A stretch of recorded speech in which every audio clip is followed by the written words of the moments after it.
Assalamualaikum warahmatullahi wabarakatuh. Bismillah, alhamdulillah, alladzi bi ni'matihi tatimmus shalihat wa tudha'aful hasanat. Wassalatu wassalamu ala asyrafil anbiya'i wal mursalin wa ala alihi wa sahbihi ajma'in, amma ba'du.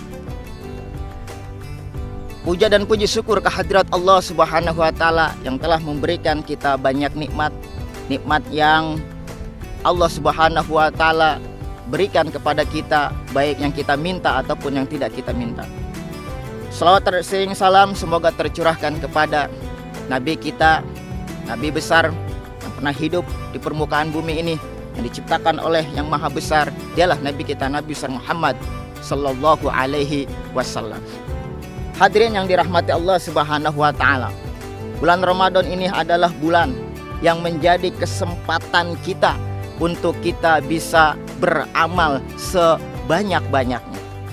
Bulan Ramadan ini adalah memberikan peluang kepada kita agar bagaimana kita sebagai hamba Allah Subhanahu wa taala menjadi orang-orang yang bertakwa. Maka di bulan Ramadan jangan sampai kita menjadi orang-orang yang merugi di bulan Ramadan ini. Ada beberapa orang yang merugi di bulan Ramadan. Yang pertama, orang yang puasanya hanya menahan haus dan lapar semata. Sabda Nabi kita, Nabi besar Muhammad sallallahu alaihi wasallam, "Kamin shaimin laisa lahu min siyamihi illal ju' wal atas." Berapa banyak orang yang berpuasa tetapi dari puasanya itu hanya mendapatkan haus dan lapar semata. Mendapatkan haus dan lapar semata berarti mungkin kita masih sering melakukan hal-hal yang tidak Allah ridhoi. Kita masih sering mengunjing, kita masih sering memfitnah, kita masih sering menghardik, kita masih sering melakukan hal-hal yang semua itu tidak diridhoi Allah Subhanahu wa taala. Kita masih sering berkata kasar dan semua hal-hal yang tercela dalam agama kita, yakni agama Islam. Maka para hadirin yang dirahmati Allah Subhanahu wa taala, sejatinya orang yang berpuasa adalah bukan hanya menahan haus dan lapar semata, tetapi ia bisa mempuasakan seluruh anggota tubuhnya semata-mata karena imanan wahtisaban, penuh dengan keimanan kepada Allah Subhanahu wa taala dan juga ihtisaban, hanya mengharap ridho Allah Subhanahu wa taala. Dia puasakan tangannya agar bagaimana tangan ini benar-benar tidak mengambil hak yang bukan milik kita. Kita puasakan kaki kita agar bagaimana kaki ini tidak melangkah kepada tempat-tempat yang tidak diridhoi oleh Allah Subhanahu wa taala. Juga kita puasakan akal dan pikiran kita agar kita tidak melakukan suudzon kepada sesama saudara kita, suudzon terlebih kepada Allah Subhanahu wa taala yang telah menciptakan kita. Naudzubillah. Kemudian juga kita puasakan hati kita agar bagaimana hati ini terjaga daripada penyakit-penyakit hati, dari syirik, dari hasad, dari takabur, dari riya, beramal ingin dilihat, atau sum'ah ingin didengar kebaikannya. Maka kita memohon kepada Allah Subhanahu wa taala, semoga puasa ini bukan hanya kita menahan haus dan lapar semata, tetapi Allah Subhanahu wa taala memberikan kekuatan kepada kita agar kita bisa mempuasakan seluruh anggota tubuh kita. Kemudian kerugian yang kedua orang di bulan Ramadan ini adalah ia tidak pernah berqiyamul lail di bulan Ramadan. Nabi kita, Nabi besar Muhammad sallallahu alaihi wasallam bersabda, "Man qama ramadana imanan wahtisaban ghufira lahu ma taqaddama min dambi." Siapa orang yang berqiyamul lail, dia menghidupkan malam-malam bulan Ramadan, ghufira lahu ma taqaddama min dambi. Ini jaminan dari Nabi kita, Nabi Muhammad sallallahu alaihi wasallam, akan diampuni dosa-dosanya yang telah lalu. Maka jika Nabi kita memerintahkan, jika Nabi kita mengajak kita, mengapa kita sebagai umatnya tidak mau menghidupkan malam-malam bulan Ramadan?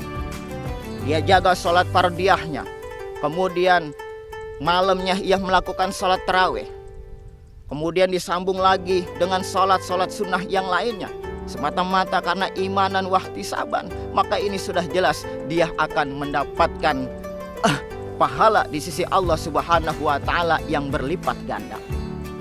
Kita memohon kepada Allah Subhanahu wa taala, kiranya Allah memberikan kekuatan kepada kita agar kita bisa terus melakukan, menghidupkan di malam-malam bulan Ramadan dengan berqiyamul lail.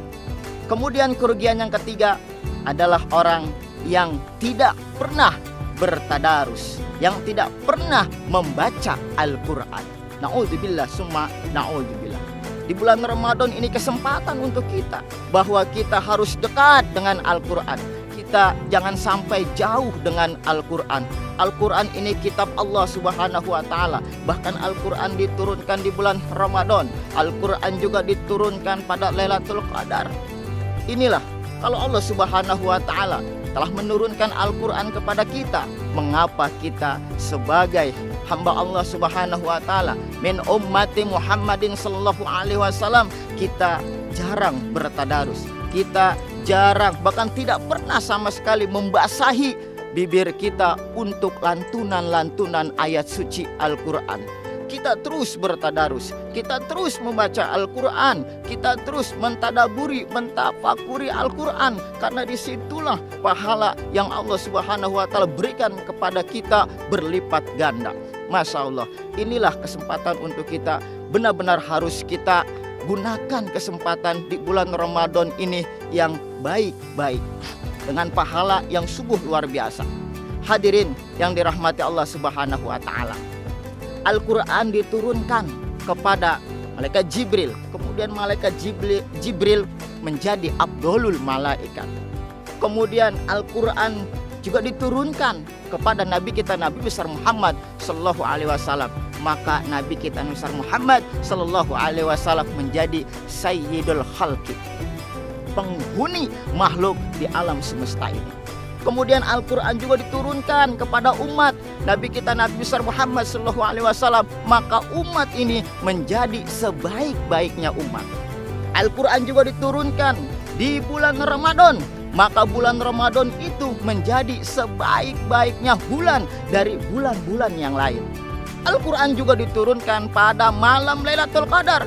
Maka malam Lailatul Qadar itu lebih baik daripada 1000 bulan. Lailatul Qadri khairum min alfisah. Tanazzalul malaikati warruhu fiha bi'idni rabbihim min kulli amrin salam. Salamun hiya hatta matla'il fajr. Hadirin yang dirahmati Allah Subhanahu wa taala, kami mengajak untuk senantiasa kita terus mengisi waktu kita di bulan Ramadan ini kebaikan-kebaikan yang banyak, perbuatan-perbuatan yang Allah ridhoi. Kita puasakan diri kita, bukan hanya kita bisa menahan haus dan lapar saja, tapi semua jawari anggota tubuh kita puasakan. Juga kita bisa terus meningkatkan qiyamul lail kita. Juga kita bisa terus bertadarus dekat dengan Al-Quran, jangan jauh dari Al-Quran. Mudah-mudahan Allah Subhanahu wa taala memberikan kita maunah, hidayah, taufik, pertolongan agar kita bisa diberikan kekuatan untuk kita bisa terus mengaktifkan, untuk kita bisa terus meningkatkan kualitas ibadah kita. Demikian, semoga bisa memberikan manfaat dan jaga pola hidup sehat. Semoga kita terhindar daripada pandemi COVID-19. Terima kasih. Wassalamualaikum warahmatullahi wabarakatuh.